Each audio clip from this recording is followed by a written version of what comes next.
Yung driver nung na-aksidenteng jeep sa Commonwealth Avenue, pinadalhan ng show cause order ng LTO. Nasaan ba siya ngayon, Erlo? Bigras.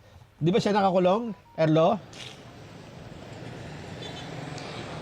Kuya Nelson, nasa kustodiya ngayon ng Quezon City Police District Traffic Sector 5. Itong driver ng jeep na posibleng maharap pa rin doon sa reckless imprudence resulting to multiple homicide at multiple physical injury dahil nga doon sa nangyaring aksidente kahapon.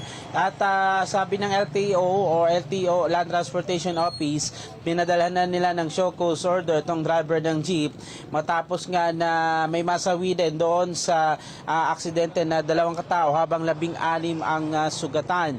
Ayon kay LTO Chief Assistant Secretary Attorney Vigor Mendoza II, yung nasabing show cause order na yon ay layong ma-inform o mapaalam sa registered owner at driver ng jeep na suspendido ang kanyang lisensya ng 70 araw.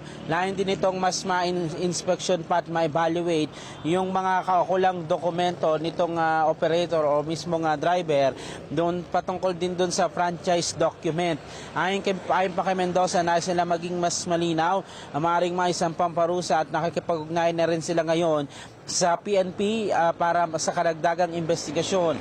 Base ka sa inisyal na investigasyon, alas 6:30 ng maganap ng umaga ang aksidente sa Commonwealth Avenue kung saan nagpagewang-gewang ang jeepney na makikita ka sa CCTV pagdating sa bahagi ng kalsada sa eastbound lane ng Commonwealth o yung bago mag-Litex area.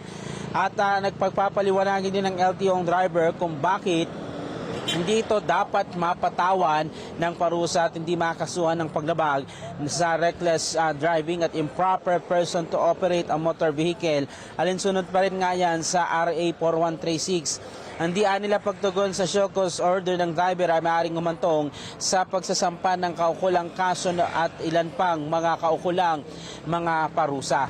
Samantala, Kuya Jen, Kuya Nelson, ay paigtingin pa raw ng LTO, ng Land Transportation Office, yung gagawing inspeksyon sa mga simula ngayong araw hanggang sa mga susunod na araw dahil nga sa long holiday break. Ito'y maramatiyak yung kaligtasan ng ating mga pasahero na uuwi sa kanilang mga probinsya at posible magsagawa rin muli ng another round ng drug testing na ginawa nga noong Friday sa bus terminal dyan sa bahagi ng Cubao para matiyak yung kahandaan ng mga driver at masiguro na nasa katinuan ng mga ito bago magmaneho ng bus o jeepney patungo sa mga destinasyon.